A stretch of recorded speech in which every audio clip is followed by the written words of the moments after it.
रही है। एक बार फिर हरीश रावत ने बड़ा बयान दे दिया है। बीजेपी भागवत के 6 मंत्रों को भूल गई है, ये हरीश रावत कह रहे हैं। और संघ प्रमुख ने उत्तराखंड वासियों को दरअसल 6 मंत्र दिए थे जब उत्तराखंड पहुंचा गया संघ प्रमुख की तरफ से। और आरएसएस प्रमुख के मंत्रों के बहाने हरीश रावत बीजेपी पर हमला बोल रहे हैं। कांग्रेस सरकार ने अपने समय में इन मंत्रों का बखूबी प्रयोग किया था। हालांकि जब उत्तराखंड के अंदर चुनाव है 2022 के अंदर, तो उससे पहले वार पलटवार की परिस्थितियां हम लगातार देख रहे हैं। लेकिन आपको बड़ी जानकारी इस वक्त की दे रहे हैं कि हरीश रावत लगातार तंज कसने का काम कर रहे हैं बीजेपी पर, क्योंकि बीजेपी वादा कर रही है कि 2022 के अंदर उसी की सरकार बखूबी बनेगी, क्योंकि लोगों पर भरोसा बीजेपी ने जीत लिया है और बीजेपी को वोट देने का काम जनता करेगी। लेकिन हरीश रावत इससे सहमत नहीं है। धनराज गर्ग इस वक्त हमारे साथ जुड़ रहे हैं, हमारे संवाददाता तमाम जानकारी आप तक पहुंचाने की कोशिश करेंगे। धनराज, बहुत बहुत शुक्रिया इस वक्त बुलेटिन में हमारे साथ जुड़ने के लिए। धनराज, हरीश रावत कहीं ना कहीं कटाक्ष करते हुए नजर आ रहे हैं। हरीश रावत को हम देख रहे हैं कि पंजाब की अहम जिम्मेदारी उनको मिली हुई है, जो कलह पंजाब की चल रही है उसे सुलझाने की कोशिश वो लगातार कर रहे हैं। लेकिन दूसरी तरफ उत्तराखंड के अंदर भी ध्यान दिया जा रहा है और कटाक्ष करने का काम किया जा रहा है कि उत्तराखंड के अंदर 2022 में कांग्रेस अपनी सरकार बना सके। बिल्कुल, जिस तरीके से उत्तराखंड में 2022 का चुनाव नजदीक आ रहा है, तो कहीं ना कहीं बीजेपी और कांग्रेस आमने सामने होती हुई नजर आ रही है। वहीं अभी हाल ही में हरीश रावत जो पूर्व मुख्यमंत्री हैं उत्तराखंड के, वो उन्होंने साफ तौर पर बीजेपी पर कटाक्ष करते हुए कहा है कि जिस तरीके से मोहन भागवत उत्तराखंड आए थे और उन्होंने यहाँ पर जब अपनी सभा में साफ तौर पर 6 मंत्र कार्यकर्ताओं को देने की बात कही थी और बीजेपी कार्यकर्ताओं को कही थी, तो कहीं ना कहीं उसको कटाक्ष करते हुए हरीश रावत ने कहा कि बीजेपी उन मूल मंत्रों को भूल गई है जो 6 मंत्र भागवत देकर गए हैं, उन मंत्रों को भूल चुकी है। क्योंकि बीजेपी लगातार अपने पक्ष की बात करती है, ना कि जनता की बात करती है। वहीं हरीश रावत ने साफ तौर पे कहा है कि जो 2022 का चुनाव होगा उसमें निश्चित तौर पर जो कांग्रेस है वो उभर कर सामने आएगी। अर्थ वहीं आपको ये भी बता दें कि जो उत्तराखंड का इतिहास है वो कहीं ना कहीं यही इतिहास है कि एक बार बीजेपी की सरकार आती है, एक बार कांग्रेस की सरकार आती है, यानी कि जो सत्ता में सरकार होती है वो कभी वापस नहीं लौटती। तो कहीं ना कहीं उसका नतीजा हरीश रावत साफ तौर पर कह रहे हैं कि जिस तरीके से इस बार हरीश रावत ने साफ तौर पर कहा है कि अब की बार जो है कांग्रेस की बारी है, क्योंकि कांग्रेस को ही सरकार उत्तराखंड में बनानी है। तो कहीं ना कहीं उसके लिए साफ तौर पर हरीश रावत जिस तरीके से बीजेपी पर कटाक्ष कर रहे हैं, उनका साफ तौर पर यही मानना है कि जो 2022 का चुनाव है वो कहीं ना कहीं कांग्रेस के पक्ष में होगा और कांग्रेस अपनी सत्ता हासिल करेगी। जी हाँ, ठीक है धनराज, लेकिन वाकई हम देख रहे थे कि उत्तराखंड के अंदर इस तरीके से हरीश रावत नहीं रहे। पंजाब की जिम्मेदारी उन्हें खास तौर पर अहम दी गई, लेकिन उनकी बेटी वो बखूबी जिम्मेदारियां निभा रही थी। जब हम देख रहे थे कि कांग्रेस की लगातार चर्चाएं चली और देवेंद्र यादव का जिक्र भी करते हैं कि देवेंद्र यादव को भी काफी अहम जिम्मेदारी कांग्रेस के तौर पर उत्तराखंड के अंदर दी गई है, क्योंकि अपनी भूमिका में इस वक्त वो हैं।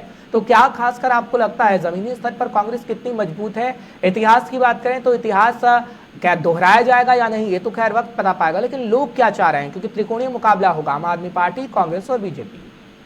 जी हर्ष, बिल्कुल जिस तरीके से इस बार उत्तराखंड में लग रहा है कि त्रिकोणीय मुकाबला होता हुआ नजर आ रहा है, क्योंकि बीजेपी और कांग्रेस तो पहले से ही मैदान में है, लेकिन वहीं इस बार कहीं ना कहीं आम आदमी पार्टी ने भी अपनी दस्तक उत्तराखंड में दी है। और जिस तरीके से आपने देखा कि पंजाब के अंदर इस तरीके की फूट कांग्रेस के अंदर देखने को मिली और उत्तराखंड के अंदर भी इसी तरह की फूट कहीं ना कहीं अंदर खाने जरूर देखने को मिली है, और जिसको मैनेज करने के लिए हरीश रावत लगातार सामना करते रहे। और तमाम जो देवेंद्र यादव है प्रभारी उत्तराखंड के, उन्होंने भी काफी मशक्कत की, जिसके बाद से कांग्रेस कहीं ना कहीं एक जगह टिकी हुई है। और साफ तौर पर देखने में आ रहा है कि जिस तरीके से देवेंद्र यादव का भी यही कहना है कि इस बार कांग्रेस के अंदर कोई भी फूट ऐसी नहीं है कि जो कांग्रेस के विधायक है वो कहीं बीजेपी में जाए, या हालांकि जो बीजेपी के विधायक है यशपाल आर्य कैबिनेट मंत्री थे और उनके बेटे संजीव आर्य जो विधायक थे वो कहीं ना कहीं कांग्रेस में शामिल हुए, तो उसके बाद कहीं ना कहीं कांग्रेस का जो बिल्कुल। चलिए, बहुत बहुत शुक्रिया धन्यवाद तमाम जानकारी पहुंचाने के लिए, दर्शकों को अपडेट रखने के लिए। बढ़ते हैं आगे, एक और बड़ी जानकारी आपको देते हैं कि चुनाव को लेकर हलचल तेज हो गई है।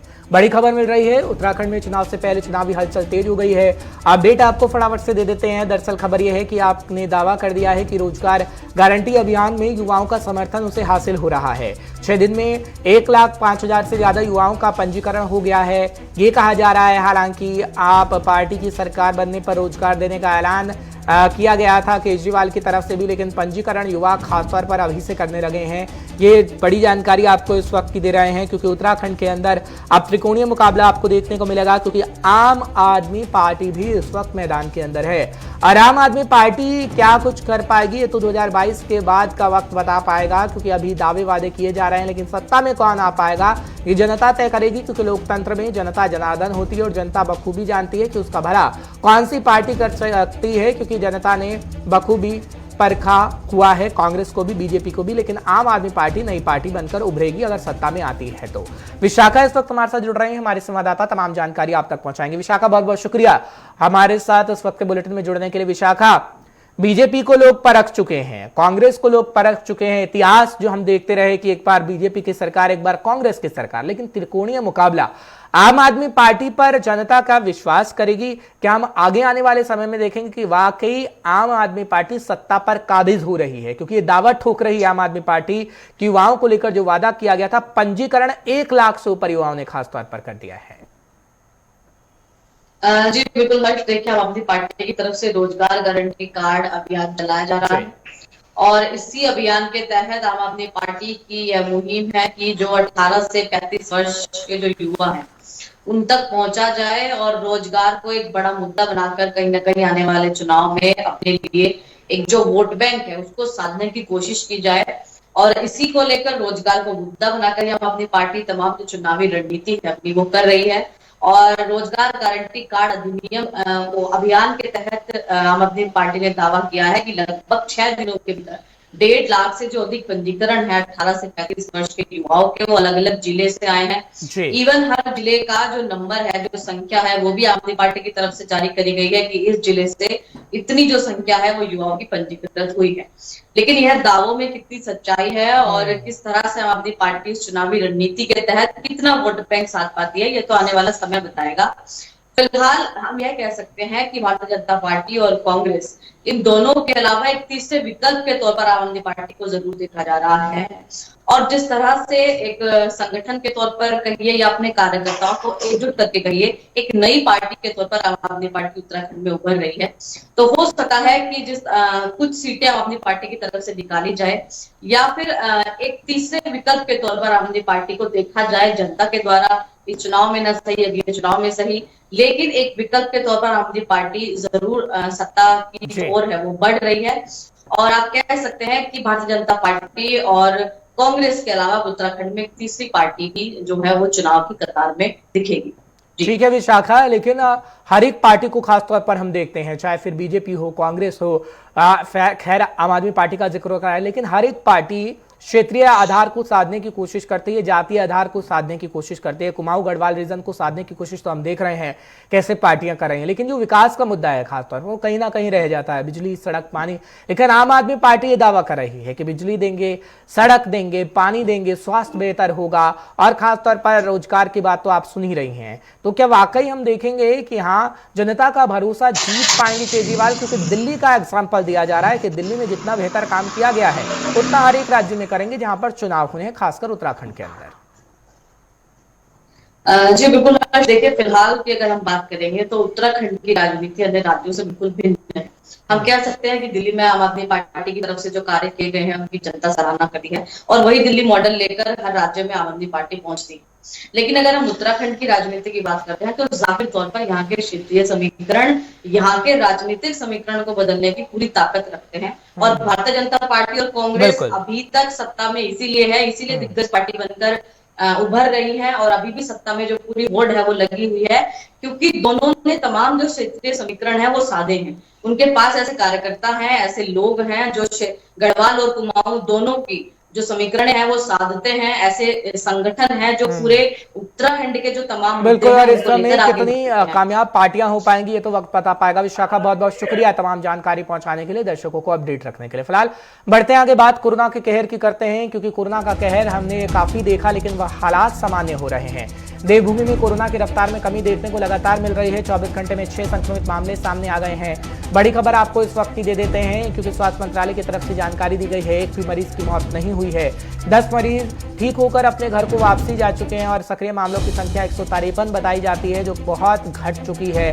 फिलहाल उत्तराखंड के अंदर सावधानी सतर्कता बढ़ती जा रही है। आपको जानकारी इस वक्त की बड़ी दे रहे हैं कि कोरोना को लेकर हालात कैसे बने हुए हैं और आगे आने वाले समय में सरकार की तरफ से और बड़े फैसले भी लिए जा सकते हैं, क्योंकि जहां पर भीड़ भाड़ हो रही है, खासतौर पर उन इलाकों की मॉनिटरिंग की जा रही है ताकि वहां पर सोशल डिस्टेंसिंग का पालन करवाया जा सके। चेहरे पर लोग मास्क लगा रहे हैं, साथ ही साथ सैनिटाइजर का इस्तेमाल भी किया जा रहा है। उत्तराखंड में हालात सामान्य होते नजर आ रहे हैं, इसलिए 4 धाम की यात्रा को मंजूरी हाईकोर्ट की तरफ से भी दी गई थी।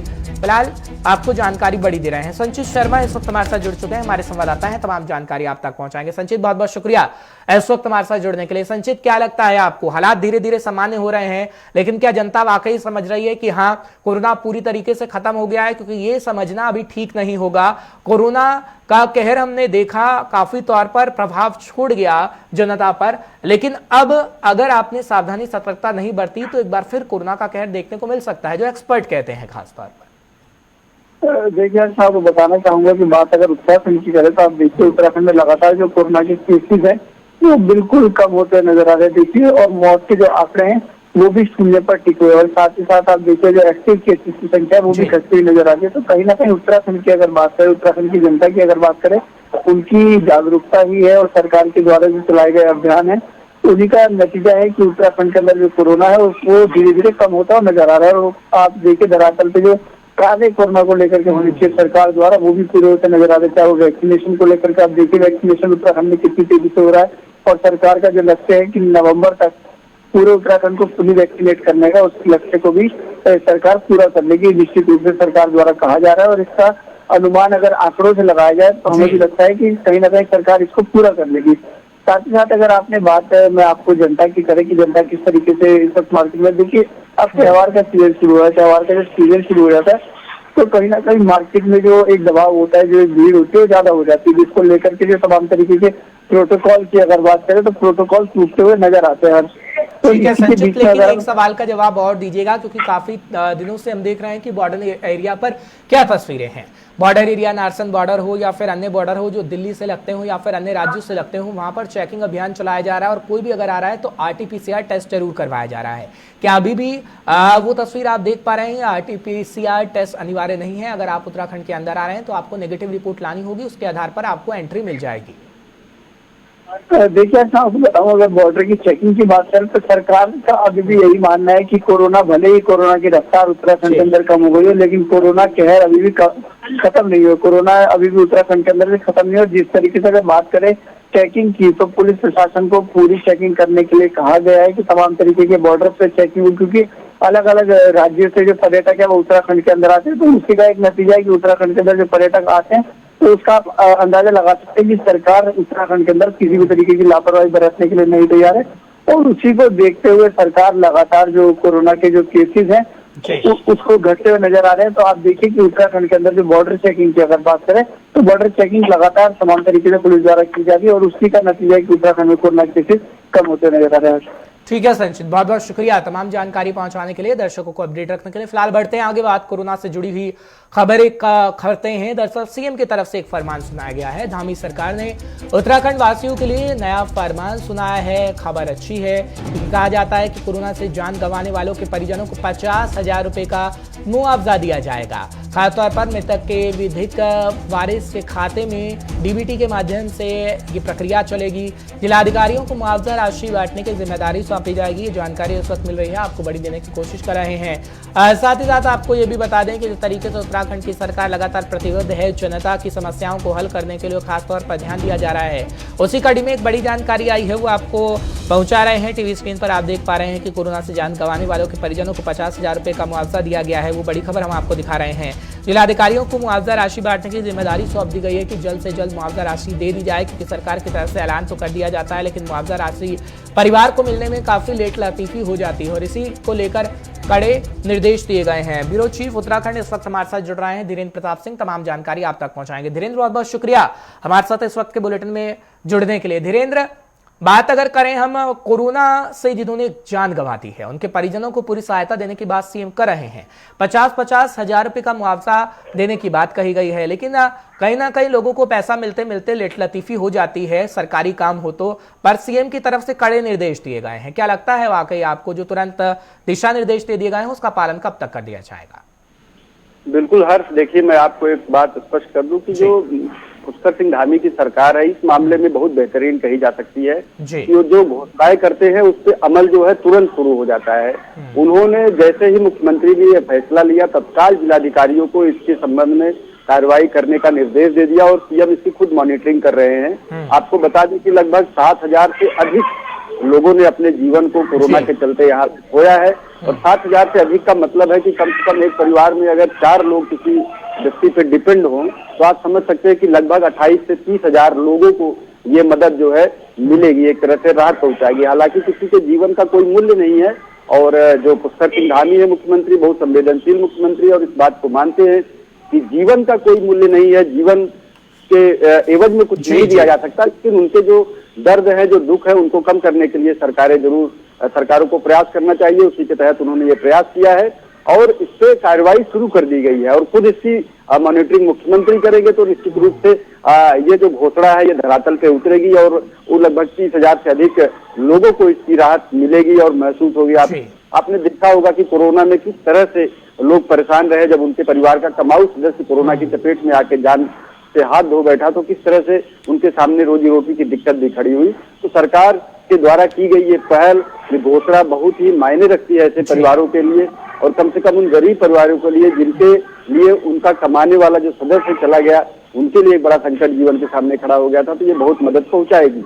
और इसमें जो आपने कहा कि मदद मिलने में टाइम लग जाता है, समय निकल जाता है, निश्चित रूप से सरकारी योजनाओं के साथ यह एक आप कह सकते हैं कि दुर्भाग्य है कि वो धरातल पे उतरने में बड़ा समय लेती है, जब और तब उतरती है जब उनका महत्व कम हो जाता है। तो निश्चित रूप से सरकार का इस पे पूरा ध्यान है कि ये समय से ये जो सहायता है लोगों तक पहुंचे। बिल्कुल धीरेन्द्र, ध्यान होना भी चाहिए क्योंकि ये जनता कहीं ना कहीं सरकारों पर विश्वास करती है। बहुत बहुत शुक्रिया धीरेन्द्र तमाम जानकारी पहुंचाने के लिए, दर्शकों को अपडेट रखने के लिए। बढ़ते हैं आगे। सीएम पुष्कर सिंह धामी ने बयान दिया है, वो आपको बताते हैं। दरअसल बड़ा बयान दिया गया है, खासतौर पर कहा गया कि 103 दिन में 330 से अधिक फैसले लिए गए हैं। 25 साल का युवा होने तक देश में नंबर 1 होगा उत्तराखंड और प्रदेश के हर वर्ग का विकास करना उनकी प्राथमिकता है। ये सीएम की तरफ से बयान दिया गया। जानकारी आपको दे रहे हैं क्योंकि सीएम की तरफ से बड़े फैसले लिए जा रहे हैं। सीएम बयान भी दे रहे हैं और वो कह रहे हैं कि आगे आने वाले समय में जो युवा हैं खासकर उत्तराखंड के, वो बेहतरीन प्रदर्शन हर बार करते हैं, लेकिन सरकारें उन पर ध्यान नहीं देती थी। लेकिन उत्तराखंड में जब से बीजेपी की सरकार आई है युवाओं पे खासकर फोकस किया गया है और आपको जानकारी उस वक्त की बड़ी दे रहे हैं। ब्यूरो चीफ इस वक्त एक बार फिर हमारे साथ जुड़ रहे हैं धीरेन्द्र, तमाम जानकारी आप तक पहुंचाएंगे। धीरेन्द्र बहुत बहुत शुक्रिया एक बार फिर हमारे साथ जुड़ने के लिए। धीरेन्द्र, बड़ी बातें कही गई हैं, खासतौर पर यह कहा जा रहा है कि युवाओं पर पूरा फोकस सरकार कर रही है। 103 दिन से ज्यादा का वक्त और बेहतरीन फैसले लिए गए हैं। क्या खासतौर पर आप कहेंगे, क्या जनता भरोसा एक बार फिर बीजेपी पे कर पाएगी? क्योंकि जब से पुष्कर सिंह धामी की सरकार आई है, क्या ये कह लीजिए कि बीजेपी की सरकार आई है, पुष्कर सिंह धामी का चेहरा आया है, जब से बड़े फैसले लिए जा रहे हैं? बिल्कुल हर्ष, देखिए 21 साल का उत्तराखंड हो जाएगा अगले महीने, यानी 9 नवंबर 2021 को 21 साल का हो जाएगा उत्तराखंड। और सौभाग्य से देखिए मुख्यमंत्री 42 साल के आसपास के हैं या उससे कुछ अधिक, यानी जितने का उत्तराखंड है वह मुख्यमंत्री से भी युवा है। तो आप समझ सकते हैं कि उसकी जो अपेक्षाएं हैं मुख्यमंत्री से अधिक होंगी। तो निश्चित रूप से पुष्कर सिंह धामी को जब मुख्यमंत्री बनाया गया तो उसके केंद्र में कहीं न कहीं, फैसले के केंद्र में इसको जो लेने वाले लोग थे, बीजेपी के जो शीर्ष नेतृत्व है, उसके मन में ये जरूर कहीं न कहीं रही होगी कि 21 साल का जो युवा उत्तराखंड है उसके युवाओं की अपेक्षा पे खरा उतरने वाला चेहरा ही उनको मुख्यमंत्री के तौर पे देना है। और मुख्यमंत्री पुष्कर सिंह धामी युवाओं के लिए बहुत सारे काम करते रहे और युवा मोर्चा भाजपा के 2 बार प्रदेश अध्यक्ष रहे। उनका अगर राजनीतिक अनुभव की बात करें तो सबसे बड़ा यही प्लस पॉइंट था कि वो 2 बार लगातार बीजेपी के प्रदेश के अध्यक्ष रहे युवा मोर्चा के। और उन्होंने जैसे ही मुख्यमंत्री पद की शपथ ली, लगभग 22,000 पदों पे भर्तियां करने का आदेश दे दिया, जिसमें अधिकतम जो चांस है वो युवाओं को ही मिलने वाला है। इसके साथ ही स्वरोजगार की तरफ भी उनका पूरा ध्यान है। और अब आपने देखा होगा कि जब प्रधानमंत्री नरेंद्र मोदी पिछले दिनों ऋषिकेश एम्स में आए थे तो उन्होंने कहा कि 4 साल बाद जब 25 साल का उत्तराखंड युवा होगा तो उस समय ये देश का नंबर 1 आइडियल स्टेट होना चाहिए। बिल्कुल, और उम्मीद की जा सकती है कि देश का नंबर 1 उत्तराखंड बन सके देश के अंदर। बहुत बहुत शुक्रिया धीरेन्द्र तमाम जानकारी पहुंचाने के लिए, दर्शकों को अपडेट रखने के लिए। फिलहाल धीरेन्द्र बता रहे थे कि क्या सीएम की तरफ से बड़े फैसले लिए जा रहे हैं और क्या उत्तराखंड के सीएम कह रहे हैं। फिलहाल एक बड़ी जानकारी आ रही है, वो आपको देते हैं। सीएम चन्नी ने एक विधायक के साथ विचार विमर्श किया है। पंजाब की जानकारी आपको दे रहे हैं। विधानसभा हलकों के मसले सुलझाने पर विचार किया जा रहा गया, चर्चा की गई। विधायकों को जिला प्रशासन की सहायता से सुविधा कैंप लगाने के दरअसल निर्देश दिए गए हैं। ये बड़ी जानकारी इस वक्त मिल रही है। अपने हलकों के अंदर कल्याण स्कीमों की प्रगति की समीक्षा करें, सीएम की तरफ से आदेश दे दिया गया। तस्वीरें आपके सामने हैं कि लगातार बैठकों का दौर हम देख रहे हैं जब सीएम की तरफ से बड़े फैसले लिए जा रहे हैं। और खबर यह है कि विधायकों को जिला प्रशासन की सहायता से सुविधा कैंप लगाने के निर्देश दिए गए हैं और विधानसभा हलकों के मसले सुलझाने पर विचार विमर्श किया गया है कि लोगों को कोई भी समस्या नहीं आनी चाहिए। फिलहाल आपको बड़ी जानकारी उस वक्त की दे रहे हैं। बैक टू बैक पंजाब से ये जानकारी मिल रही है, वो आपको बता रहे हैं कि सीएम चन्नी की तरफ से विचार विमर्श किया गया, जिसके बाद तमाम बातें कही गई हैं कि विधानसभा हलकों में कोई भी मसला उत्पन्न नहीं होना चाहिए। अगर कोई भी मसला उत्पन्न हो रहा है तो उसका निवारण यानी हल तुरंत हो जाना चाहिए। फिलहाल आपको जानकारी दे रहे हैं कि सीएम की तरफ से कहा गया है कि अपने हलकों के अंदर कल्याण स्कीमों की प्रगति की समीक्षा करें, जन जन तक जाएं, उनकी समस्याओं को देखने की कोशिश पंजाब की कांग्रेस करे। और इसी को लेकर खासतौर पर बैठक की गई थी और ये बैठक खासतौर पर विधायकों के साथ की गई थी ताकि विधानसभा हलकों के मसले सुलझाए जा सकें। ये पंजाब के सीएम की तरफ से कहा गया है और आपको जानकारी इस वक्त की बड़ी पंजाब के अंदर से दे रहे हैं कि पंजाब की सरकार क्या कुछ कर रही है। पंजाब की सरकार की तरफ से बड़े फैसले लिए जा रहे हैं, चाहे वो किसानों को लेकर हो खास तौर पर और तमाम आम जनता को लेकर हो। बिजली पानी सड़क का जिक्र तो पंजाब के सीएम कर ही रहे हैं, लेकिन एक और जानकारी कि विधानसभा हलकों में कोई समस्या ना आए उसके लिए खासतौर पर बैठक की गई है। बड़ी जानकारी, बड़ी खबर आपको इस वक्त की दे रहे हैं और समझाने की कोशिश कर रहे हैं कि पंजाब के सीएम की तरफ से जो मीटिंग की जा रही है उसका सीधा सीधा फायदा 2022 के समय में मिल पाएगा, क्योंकि 2022 के अंदर चुनाव है और चुनाव से पहले हम देख रहे हैं कि क्या गतिविधियां इस वक्त हो रही हैं कि सीएम चन्नी काफी एक्टिव नजर आ रहे हैं और लगातार बैक टू बैक बड़े फैसले सीएम चन्नी की तरफ से लिए जा रहे हैं।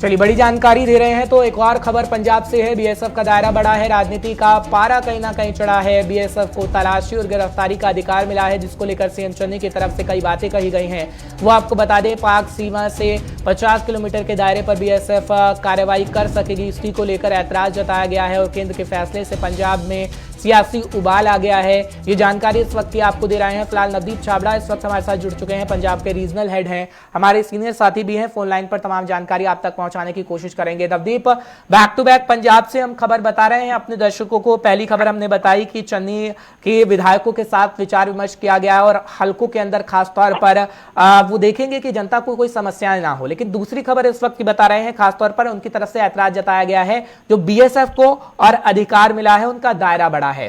किस तरीके से इस खबर को आप खास तौर पर देखते हैं, क्योंकि केंद्र की तरफ से फैसला लिया गया और पंजाब के सीएम ने ऐतराज जताया? देखिए बिल्कुल हर्ष, क्योंकि बीएसएफ का जो सर्च अधिकार और खासतौर पर जो कार्रवाई करने का अधिकार क्षेत्र बढ़ाया गया वो खाली पंजाब नहीं है, कई और राज्यों के अंदर भी ऐसा केंद्र सरकार की तरफ से फरमान जारी किया गया है। लेकिन अगर भौगोलिक स्थितियां देखें, अगर उन चीज को देखें तो पंजाब के अंदर अगर ऐसे हालात लागू किए जाते हैं, बीएसएफ को ऐसे अधिकार दिए जाते हैं, तो जाहिर सी बात है एक पैनिक जैसी स्थिति बनती है, क्योंकि पंजाब बॉर्डर स्टेट है। और यहाँ पर आप देखिए, क्योंकि जो जीरो लाइन है, जो फेंसिंग लाइन है, उसके बिल्कुल ही पंजाब की आबादी जो है वो शुरू हो जाती है। वहां पर पंजाब पुलिस अमूमन कार्रवाई करती है, law and order Punjab police के पास है। लेकिन अगर वहां पर सीमा सुरक्षा बल या फिर और केंद्रीय जो बल, तो ये कहीं ना कहीं संकेत होगा कि पंजाब के हालात है। तो ये क्योंकि पंजाब के अंदर ऐसा पहले कभी देखा नहीं गया है, इससे पहले। ठीक है नवदीप, आपकी आवाज में थोड़ी दिक्कत है, फिलहाल आपसे लगातार संपर्क करने की कोशिश करेंगे। आपने जो जानकारी दी है दर्शक समझ पाए होंगे। बहुत बहुत शुक्रिया नवदीप, तमाम जानकारी पहुंचाने के लिए, दर्शकों को अपडेट रखने के लिए। आखिर खबर क्या है पंजाब से, हमारे सीनियर साथी आपको बताने की कोशिश करते हैं। गुलिस्तान न्यूज पर हर एक खबर आपको मिलती रहेगी। एक छोटे से ब्रेक लुक रहे हैं, ब्रेक के उस पार गुलिस्तान न्यूज पर खबरों का सिलसिला बरकरार रहेगा।